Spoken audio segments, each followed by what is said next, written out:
Well, it looks like it all went downhill, didn't it? Oh wait, you're here.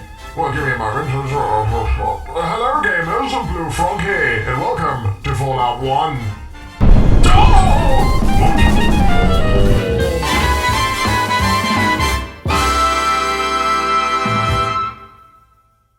I have never played Fallout before, and despite everybody telling me to start with New Vegas, I figured, nah, let's do this properly and play the first game. A decision that I would both cherish and deeply regret. Now, I'll be honest with you, jumping into new games is already a struggle for me. Jumping into old games, okay, it's borderline masochistic. I've spent way too much time rotting my brain on YouTube shorts of some guy opening Pokemon cards. So now, I basically require my games to sort of inject dopamine directly into my bloodstream, hence why I play something like Marvel Rivals. So, if your game doesn't have a big personality or insanely engaging storytelling, I'm probably out. But Fallout 1 is a special case. See, RPGs and me have a complicated relationship. When I see a wall of stats, skill points, and something called charisma, my brain tends to immediately start giving up. I think I've dropped Fallout 1 right on the character creation screen more times than I'd like to admit, just staring at it, utterly clueless on what to actually click. But the other day, something in my mind clicked, and suddenly the game made sense. Which then leads me to the question, what exactly is Fallout 1 all about? Well, to start with, it's a CRPG, short for computer role-playing game, which means the gameplay is more about role-playing than anything else. The same way you role-play that your dad's gonna come back with the milk one day. Basically, your character isn't just some guy with a gun. They're a reflection of who you want to be, in fact. I'd argue that CRPGs are closer to Dungeons & Dragons than traditional video games. They're a true role-playing experience.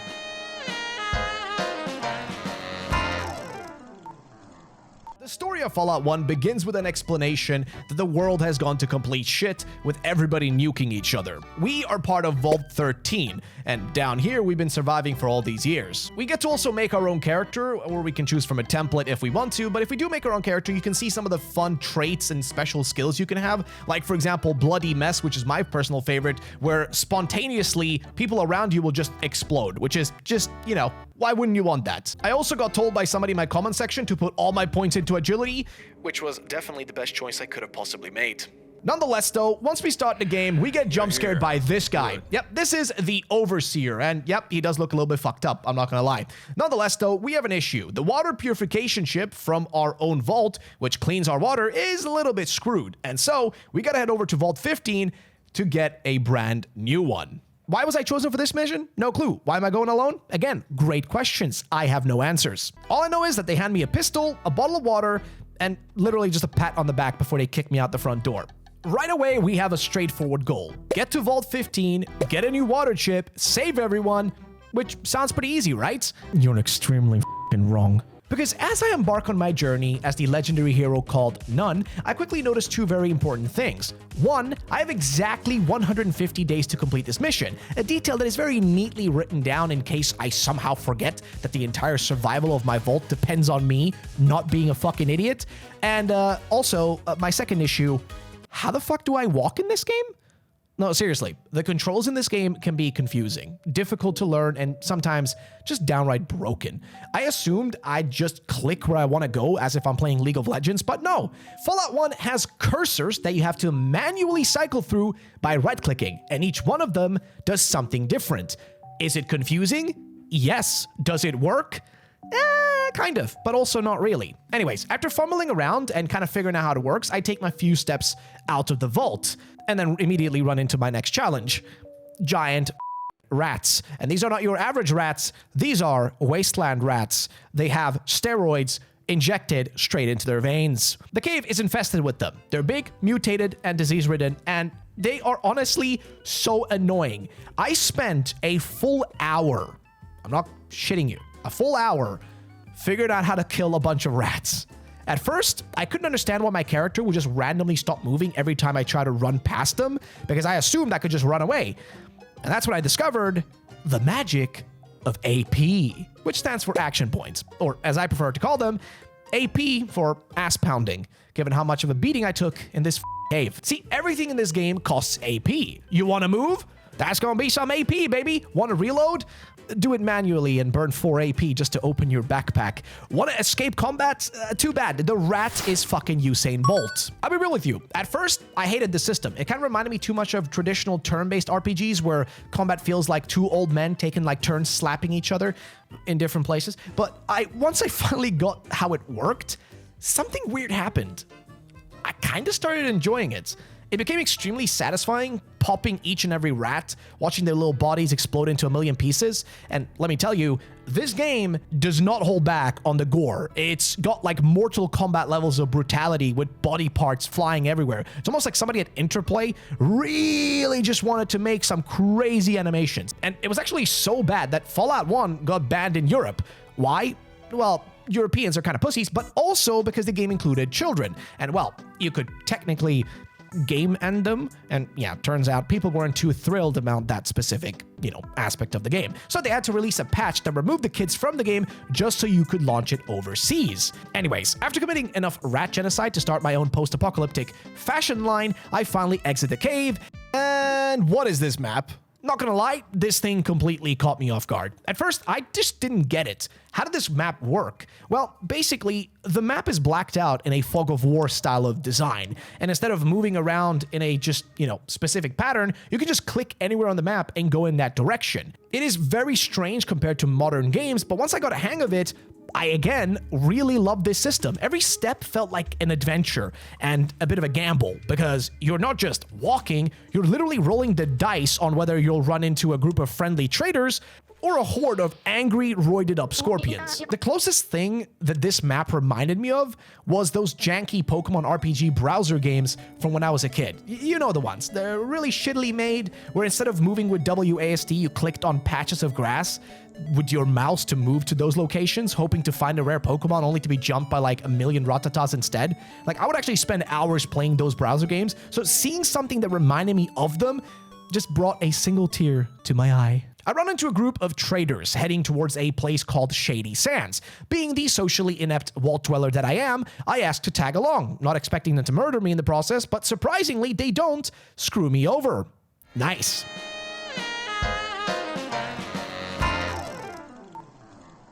When I finally arrive in Shady Sands, I can actually explore a bit, which feels like a miracle because, side note, it took me 3 hours to get here. Why? Because I spent most of the time getting lost, dying repeatedly, and questioning my life choices.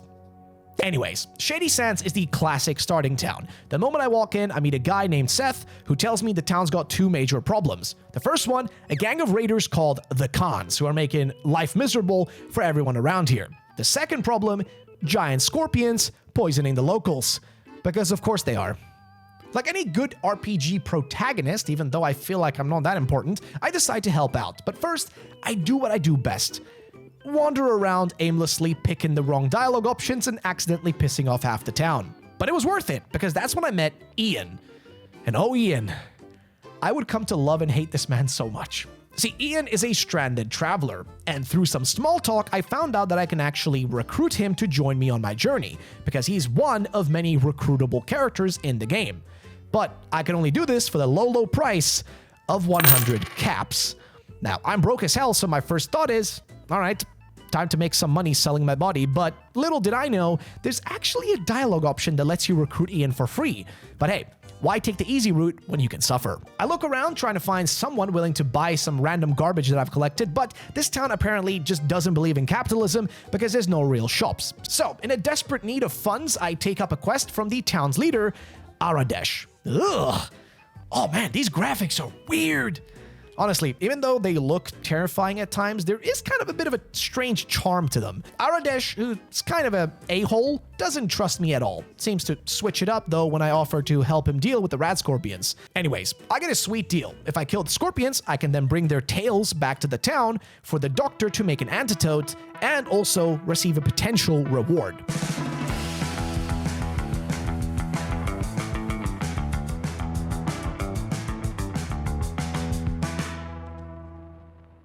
Here's the thing, my logic was pretty simple here. I just run back and forth, killing 1 or 2 scorpions at a time, then exchange one tail for cash and the other one for an antidote.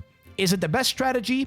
No, but I've now finished the game, and I definitely know there are better ways to farm or min-max, but hey, I was going in blind with zero knowledge of how to optimize my time in this game. And honestly, I felt pretty proud of myself after I'd killed all those scorpions, stayed alive, and earned enough caps to hire Ian to join me on my adventure. Like, doing all these things, it genuinely felt like a moment where I started loving the game. These tiny milestones, recruiting Ian, learning how to barter, and actually making money, it felt like massive accomplishments to me, and it made me want to keep playing. On the other hand, though, the people in this town, if I ask for a payment from their leader, he just throws a hissy fit like a little bitch. Anyways, that's when I remember, all right, the water chip. I then frantically rush towards Vault 15 with Ian on my side, but when I get there, I'm greeted with a completely destroyed entrance, and only rats are still left behind. I try checking the elevator shaft, but I can't get down without a rope. So I give up on that quest for now and decide to just fuck around the wasteland until I find a rope or something. In the meantime, I ask Ian which direction I should go to find Junktown as well as the hub.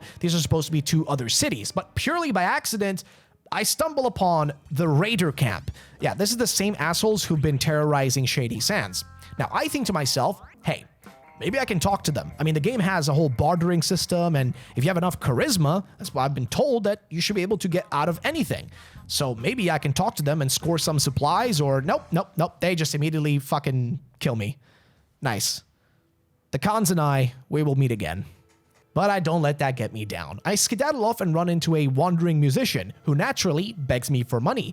After squeezing him for all he's worth, I get the location of Junktown. Maybe here, I'll find a rope, and finally get into Vault 15.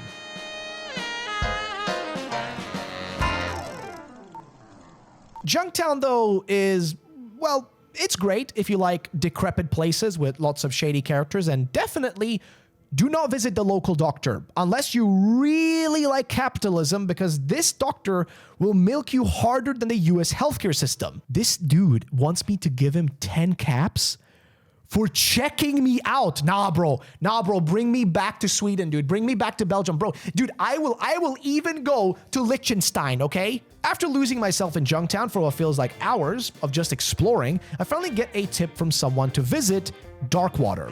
When I enter the building, I talk to a man named Killian, the leader. The name's Killian Darkwater. I'm the mayor of this fine town. And who might you be?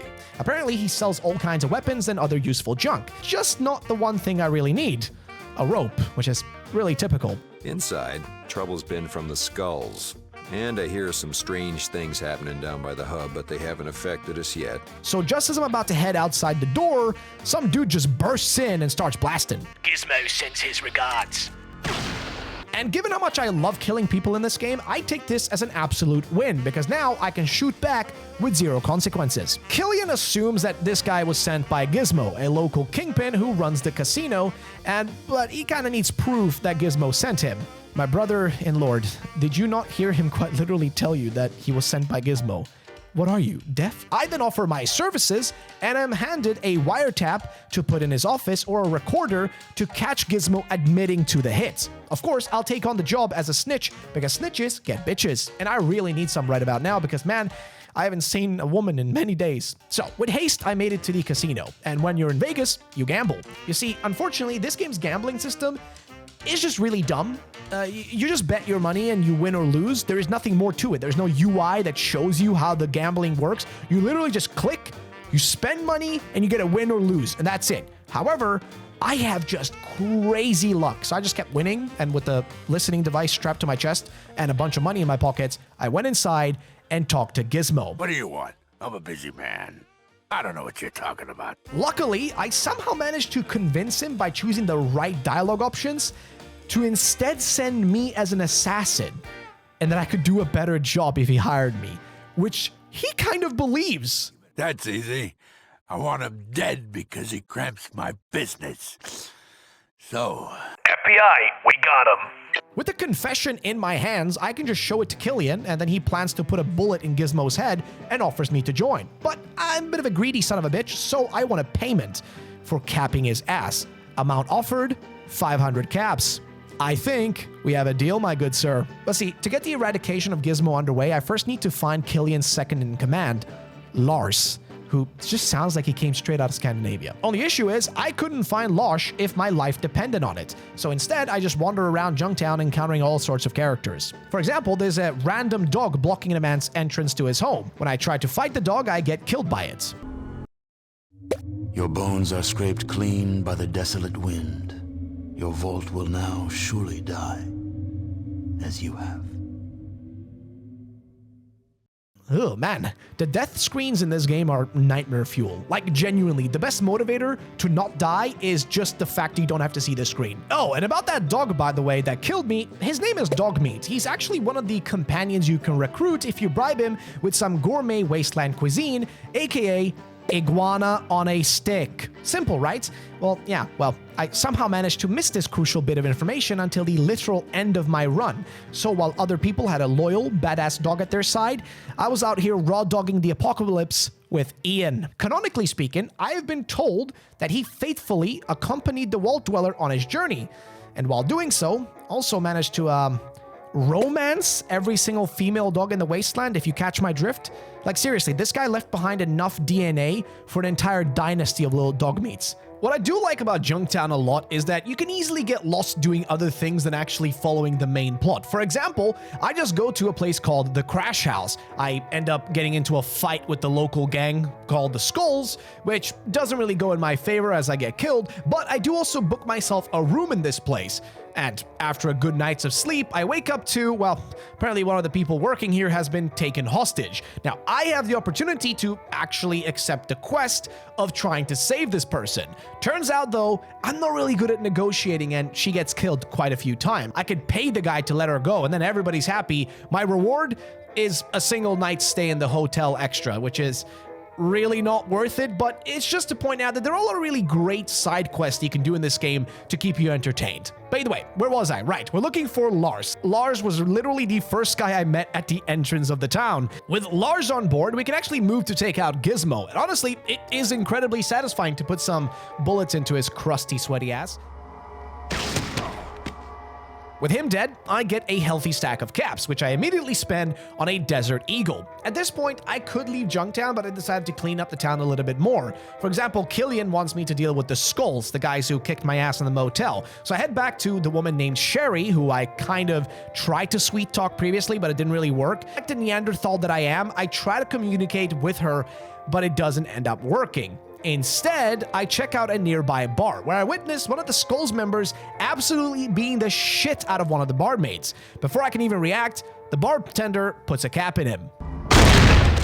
I have now instantly gained a lot of respect for this man. Now, talking to him, I learned a few different things. His wife is dead, which is whatever. He keeps her ashes in an urn behind the bar, yada, yada, yada, the usual stuff. However, he also mentions that the Skull Gang is a constant problem for him. Now, I'd love to offer him some help, but while I'm having this lovely conversation, suddenly a mysterious guy in the back of the bar calls me over. And since I'm broke and thirsty, I go over and oblige. This man is Tycho. He's a desert ranger. Yeah, this is one of those desert rangers, the kind that later become the new California Rangers in Fallout New Vegas. But after a few drinks, I tell him we're gonna take down Gizmo for Killian, even though I'm actually kind of already finished that task. By the way, he is entirely too enthusiastic about this prospect and immediately decides to join my party. And just like that, we are one man stronger. So now that we have one more guy on our side, I go back into the crash box and I talk to Sherry. Now, she's impossible to convince to sell out the Skulls, so instead I go for plan B. I talk to the Skulls leader named Vinny. I somehow managed to convince him to or let me join them, so he gives me a job. I gotta steal the barkeeper's wife's ashes. Now listen, grave robbing, murder, casual war crimes, sure, fine, whatever. Stealing a guy's wife's ashes? It's a little bit low. So obviously I did it. I crank up my lockpicking stats, which by the way, you definitely gotta have to check out what stats you go for in this game, because I noticed that the things you choose genuinely have an impact. It's not like in other games where you just put points into stats and it doesn't really do anything. It's all passive. Here you genuinely feel the effect of every single stat point. So with that new lockpicking stat, I can sneak into the bar under the cover of the night, swipe the urn, and book it before anyone notices. Mission accomplished. Now, thanks to my miraculously decent speech skills, I somehow convince Vinny to let me hold onto the urn for a bit longer before we head over to kill the bartender. But a bit of a plot twist, I actually betray him him like the snitch that I am. I run over to Lars and I convey the information that I've learned. Next thing you know, we're storming into the bar, guns blazing, and the Skulls gang is all here, including Vinny, and we take the time to wipe their faces off the earth. However, my first attempt goes absolutely horrendous. I even shoot my own party members by accident. The second time, though, still kind of shit, but the third attempt is flawless, and we take out the entire Skulls gang. And I earned myself a fat stack of caps in the process. So I hit up Killian to trade in all the loot that I stripped off the fresh corpses, and guess what? That's Junktown. I've officially cleaned the place up, and honestly, I spent way too many hours here, but I don't regret a thing. It's got everything. There's solid side quests, fun characters, and gambling, so yeah, there's quite a lot of things to do in Junktown that made me just kind of lose myself while playing the game, and I think that's the best thing about Fallout 1. There's so many moments where you just get kind of engrossed and feel like you're genuinely there experiencing the game, even though the graphics, look, I mean, they are aged. They've aged, like, poorly, but it still feels like you're genuinely in the game. Like, it actually feels like I'm role-playing as this weird guy out in the wastelands. All right, I still need a rope for that water chip, don't I? If I head east while exploring the map, I'll find a place called Necropolis, where fuck around and find out feels less like a warning and more like a promise. I decide to steer clear and just live to loot another day. Heading west, I stumble upon the Brotherhood of Steel. Guys in basically fancy power suits with an important-looking bunker. Something tells me I'll be back here when I need something later. Meanwhile, while I'm off goofing around instead of having to save my vault, a cutscene from Vault 13 reminds me about the whole water chip crisis. Now, time's running out, but honestly, exploring is way more fun than dealing with those ungrateful vault dwellers.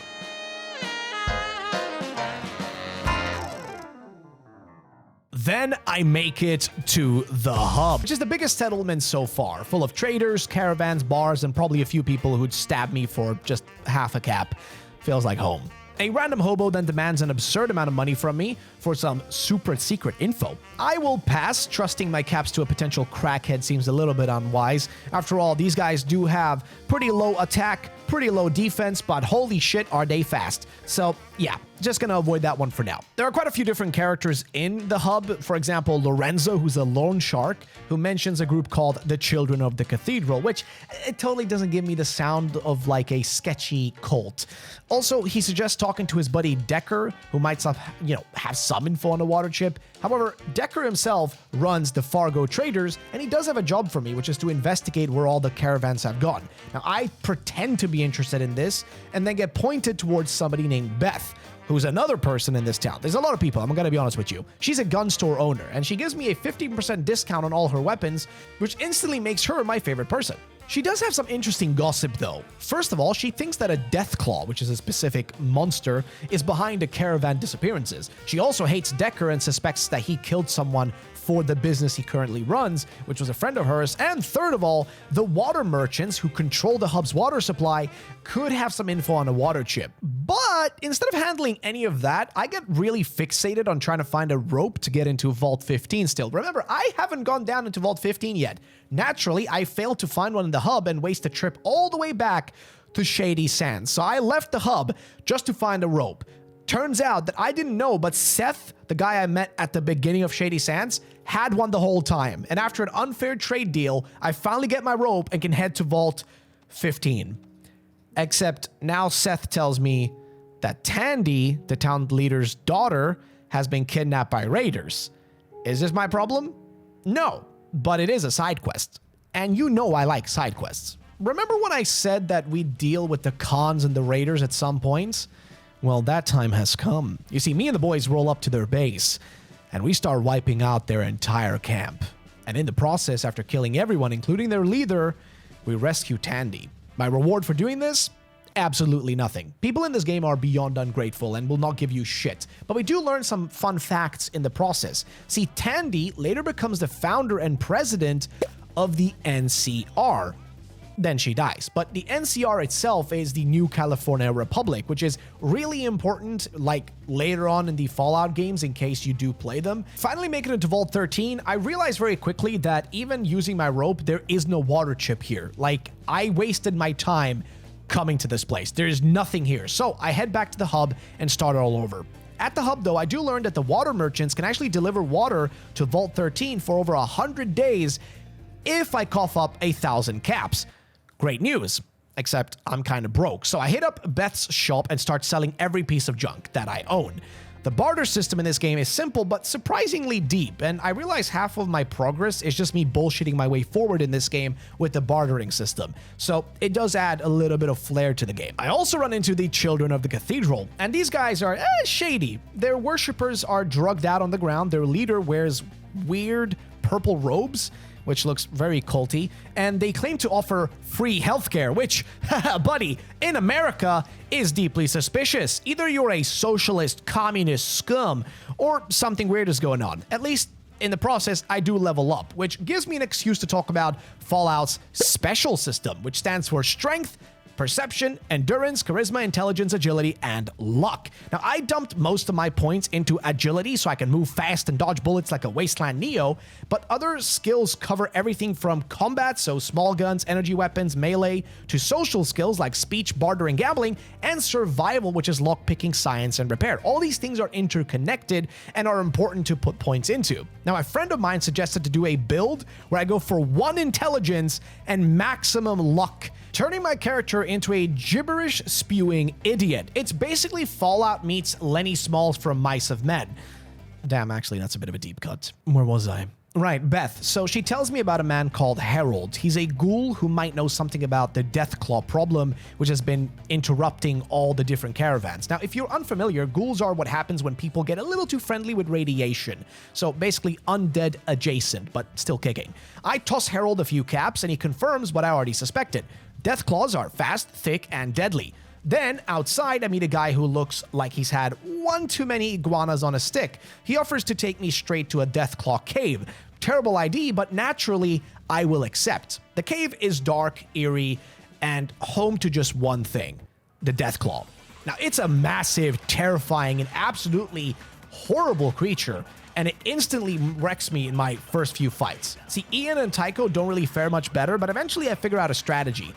Kiting it. If I lure it around while my squad takes pot shots, it actually takes a while, but finally I bring it down. And at the back of the cave, I find something else. It's a barely alive, mutated corpse. And his last words, I don't know what he's talking about, but I do grab the holodisc and I do question who this master might be. And I do try to read the holodisc, and turns out that, well, it wasn't the Deathclaw that attacked the caravans. It was super mutants all along. They've been kidnapping people for some kind of experiment, according to the holodisc, and they answer to someone called the Master. Now, back in the hub, I hit up Harold again, and he drops another bombshell. Years ago, he joined an expedition with a doctor named Richard Gray to explore a military base in the Northwest, which is very suspicious. It ended in a disaster. The killer robots inside of the base apparently wiped out most of the team, and Harold last saw Gray getting tossed into a vat of acid.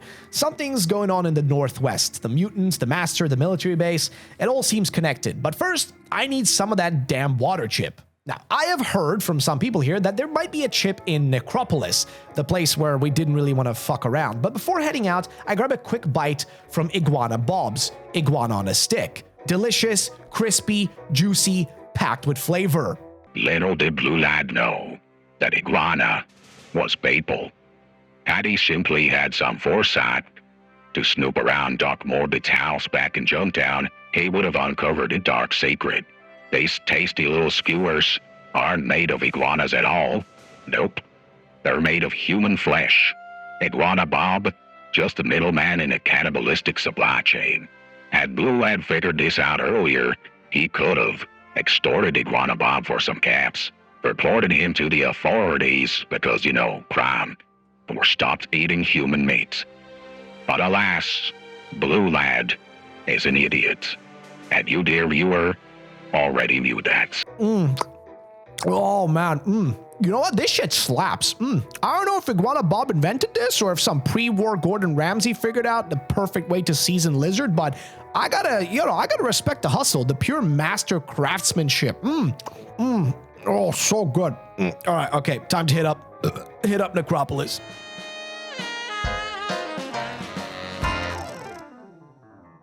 Necropolis, once known as Bakersfield, California, is now home to ghouls. Assuming they're hostile, I immediately start blasting. Limbs fly, heads pop, it's a total massacre. Then I spot a manhole cover at the entrance. One that could have let me skip all of that. Whoops. Either way, down in the sewers, I run into more ghouls, except these ones are friendly because I didn't shoot them. Their leader explains what a ghoul named Set has been doing in the city. Apparently, he controls the whole place and has made it a strict no humans allowed zone. That's why his guys tried to kill me. Either way, I then have the best news yet. Necropolis has a water chip, but there's a bit of a catch. Their water pump is broken, and without it, they'll all dry up like beef jerky. So I have two choices. One, be an absolute bastard and Chad, stealing the chip and letting the ghouls die.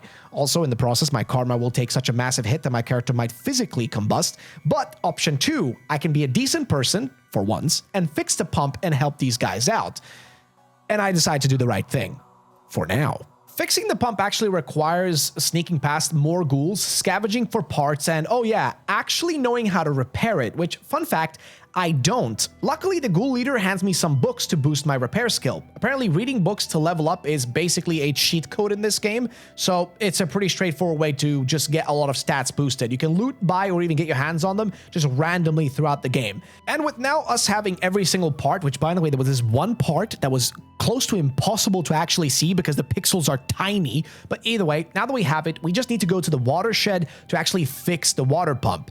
However, here we meet Harry. Now, Harry is a super mutant. He's massive, and he's not just any super mutant. This dude is built like a refrigerator on legs. I've seen this kind before, but that specific super mutant was actually dead. So I tried to talk to him, convincing him to, hey, let me go, buddy, let me go. It doesn't really work out. Instead, he delivers me to, well, his superiors. You know, I actually doubted my officers when they said they'd captured a prime normal. It is so nice to see you. I will encounter the lieutenant. Now, unlike Harry, this guy is pretty smart. Actually, a little too smart. And worse, he talks. A lot, actually. From what I can gather, I am considered prime candidate for mutation. I'm probably not going to be enjoying the whole process, I'm going to be real with you, but it seems like the super mutant we met earlier in the cave that was dead seems to be related to this whole thing happening here. They're trying to turn us all into one of them. My choices are to either say something dumb and exhaust all of my options until eventually he just kills me, or option two, betray Vault 13 to save my own skin. Doing this, I will be turned into, well, one of them, and it will result in us watching a cutscene, which is incredibly brutal. We will see super mutants invading Vault 13, wiping out everyone, and keep in mind, this game came out in 1997, but damn, this shit still hits hard. It's just so, I don't know, brutal, I guess is the best way to put it. All right, new plan. Since that didn't work, I can actually just reset my game to a previous save file and this time have RNG on my side. I will nail the speech check, Harry buys my very convincing "I'm actually a mutant bro" act, and I stroll past him like I own the place. First things first, water pump fixed. Super mutant kidnapping avoided. Vault 13 for now is intact, and my brain, well, the jury's out on that one. We then find a suspicious ladder in the back of the watershed, the kind that looks one bad step away from snapping in half, but hey, down we go. And where does it lead? Vault freaking 12. At the bottom, there will be two glowing ghouls, which are standing guard. Now, these guys are basically what happens when a ghoul absorbs so much radiation that they start glowing like a freaking nightlight. And then finally, I actually find the MacGuffin that sent me on this journey. The legendary water chip. Mission is accomplished. Time to cash out and head home. Now, I sprint through Necropolis like a man who left the oven on. But before I know it, I'm back at Vault 13. The place I've been breaking my back to actually save. I won. I finished the game. Yo, what's up, Mr. Overseer? I did it. But then... Good. Unpleasant conclusion.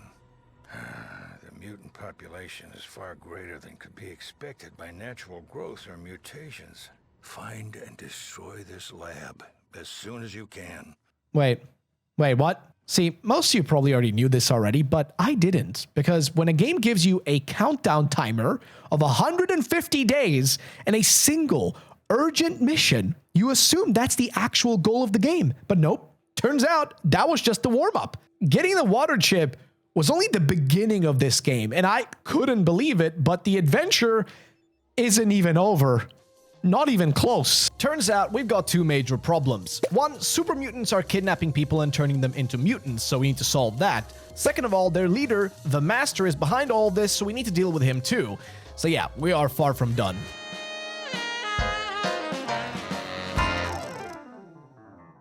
Now, if you recall that dying super mutant from the cave, he mumbled something about their base being northwest, and that's also the same place where Richard Gray as well as Harold went back in the day. Well, I decided to march straight into there like an idiot. It's a big mistake. I walked straight into a war zone. There are miniguns, rocket launchers, no speeches, no warnings, just instant death from a bunch of super mutants, but at least I know I'm on the right track. So for now, plan B. I have learned that if I want to stand a chance with this, I'm gonna need a power armor because I cannot kill these super mutants otherwise. That means dealing with the Brotherhood of Steel. Now these guys hoard tech, worship it like a religion, and they have egos the size of the entire wasteland. But they do have what I want though, which is that armor. Problem is, they don't just give you a power armor for free. No. I have to prove myself first and join them by running a pointless fetch quest to retrieve a holodisc from a mysterious lost facility. Translation: they just want me to die so they don't have to deal with me. But instead of dying for the Brotherhood immediately, I actually decide to just take on the quest but instead explore the Boneyard. Here I end up meeting the Blades, which is a punk rock survivor group who want to overthrow their law enforcement, which just sounds about right. We also meet the followers of the Apocalypse, which suspiciously are kind of nice people that give out free healthcare. Clearly they gotta be communists. And finally we steal all their medicine, and then I head towards the Ancient Order, only to find a massive radioactive crater. Obviously, I'm gonna be climbing down into it, and thanks to the medicine I stole, I can keep my radiation down. Now, this place is called The Glow, and it's an abandoned military base, but also a death trap. The radiation through the roof. There are also security robots, which you can loot and literally steal their weapons before they activate, which will keep you alive, as well as elevator keycard, which is a funny little puzzle allowing you to go deeper and deeper down. And after looting a graveyard of corpses, hacking terminals, and dodging death around every corner, I finally hit the jackpot, the final floor. And was it worth it? Well, you tell me. I find a minigun, powerful new armor, and enough ammo to solve basically every problem I'll ever face in this game. So fully geared up, I can now head back to the Brotherhood with the holodisc. To be fair, when I returned, everybody's kind of shocked that I survived, and yeah, sucks to suck, losers, I'm back. And now I have a minigun in my possession. Finally, they let me in, and I can bother every single person I meet. First of all is Ree, who's a scientist that gives me a holodisc specifically proving that super mutants can't reproduce. This is super useful for later. The next person is Kyle. He's a mechanic and he has a broken power armor suit, but he needs a missing part. There is actually a random janitor that has this part, but he refuses to hand it over if I tell him that Kyle sent me. So I again go for another plan B. I use stealth to get into the room of the leader of the Brotherhood, or at least like one of the guys here that's the leader. Now this guy is really mean, so I have to carefully sneak inside and steal that part anyways. And boom! Now I have a power armor unlocked, which means I'm an unstoppable human tank. Now, armed to the teeth, I can actually storm the Children of the Cathedral, which is the creepy cult backing the mutants. Now, if you guys didn't know this, yes, that cult we met way earlier, they actually are a part of the Super Mutant organization. They work for the Master. And I end up just blasting my way through all of them, and all the way into the basement, I get to another vault. Yes, there's a vault underneath this place. But at the core of that vault, after literally avoiding death at every corner, we finally meet the Master. And, I don't really know what I'm looking at. Now, this dude is a flesh computer nightmare, almost a Lovecraftian horror mashed together with a motherboard. I don't know, it looks like a RTX 4060 just got mashed in there. So what shall it be? Do you join the Unity, or do you die here? Join. Die! Join. Die! It turns out he has a bit of a master plan, but it's kind of flawed. See, he wants to turn all humans into super mutants, as he considered them the superior race. But there is a problem. Remember how Ree told us that super mutants can't reproduce? Well, his entire species would go extinct if he turned everybody into a super mutant. So we end up showing him the scientific proof of this, and if we do this, there is a chance that he comes to the realization of this and ends up breaking. Yes, Fallout 1 is a game where you can make the big bad villain, literally the villain of the entire game, you can literally make him have an existential crisis and he will blow himself up, which is crazy. There is also other, options here. You can fight him and die. You can try to kill him. It doesn't really matter. But point is, if you show him this proof, he will self-destruct and the entire place will go to shit. In the name of progress and healing, it was madness. I can see that now. Madness. Madness? There is no hope. Leave now. Leave while you still have hope. But there is still one more thing left to do, though. Remember that we still have that military base with the mutants to deal with. Well, there is a lot of them still coming from the northwest, so I'm going to be heading there really quickly. I end up going there, and at the front gate, I trick the guards into abandoning their post. I do this by essentially just using the walkie-talkie from one of those dead super mutants way back in the Deathclaw cave, and if I do this, they will all run away, leaving only one guy. Killing him, we can access the building. And here, we have to just fight our way to the bottom floor. In the process, I've also picked up myself dog meat in the team, and you will notice that this is around the time where most of my teammates end up dying. So Ian has a chance of dying. He gets killed by just a bunch of super mutants burning him to death, or vice versa. Tycho doesn't make it either in the end. I think I was the only one left by the end of this playthrough. There's a lot of stuff along the way. We even get to kill the lieutenant himself, but eventually we will find the terminal where these, I guess if you want to call them researchers and scientists, are working. Some of them will literally blow themselves up. Once we look at the terminal, we can learn two things. First of all, we have a way of actually self-destructing the entire base if we get the right sequence, and it will give us a certain amount of time to actually escape. The second thing we have to deal with is actually a log, and this log confirms that the Master used to be a man named Richard Gray. You guys may remember, that was the person that Harold actually went to the military base with together in the past. So all along, the man, the doctor that Harold was friends with, was actually alive in the form of the Master, and somehow falling into a vat of mutant Guga, ended up becoming whatever the hell he was, a evil, villainous monster creature, like Freddy Krueger looking thing. I don't know, it's weird, but nonetheless, everything then goes boom, and the base explodes, which means the mutant threat is neutralized and the Master is gone. The game then gives me a breakdown of all the choices I've made throughout the game. First of all, the Master is gone, which means that the mutants without a leader start to scatter out. Necropolis ended up being wiped out, oops, my bad, from the mutant invasion. The hub, same thing, ended up just being destroyed and ruined, again, my bad. Shady Sands, though, ended up becoming the NCR, which I've already told you about, and again, not my fault, I am not dealing with that one. The Brotherhood just stick to being the same way they always have been, a religious cult, but they don't get involved in the wasteland stuff that's happening. Junktown remains peaceful for once, now that Gizmo is gone, and my reward is nothing. Because when I go back home, the Overseer says this. I'm so proud of what you've accomplished, what you've endured. Everyone will want to talk to you. Every youngster will look up to you and want to emulate you. And then what? You saved us, but you'll kill us. I'm sorry. You're a hero, and you have to leave.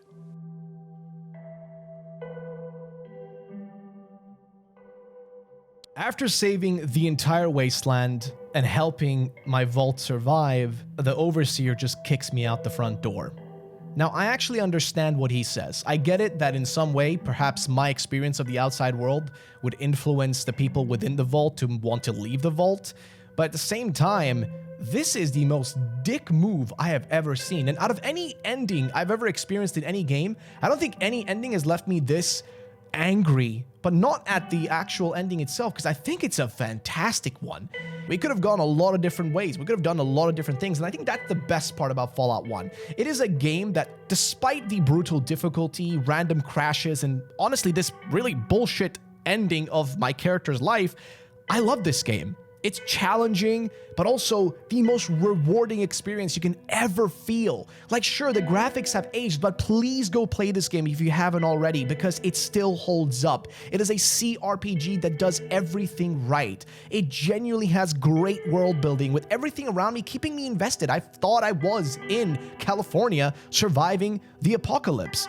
It's phenomenal. And also, every single eureka moment kept me playing for hours. Every time I discovered a little thing that I didn't understand, it genuinely is something that I don't get with new games, where everything has a pinpoint direction telling you where to go, what to do. This game just lets you go loose and do your own thing. And I love that. It was a lot of fun. Fallout 1 is cruel, but it's worth it. Now, if you'll excuse me, I need to reload my save and put a bullet into the Overseer's head. A massive thank you to our patrons who are all on the screen right now. If you guys want to join the Patreon and also get your own custom-made Pepe just like these, then check the link down below. Thank you for watching.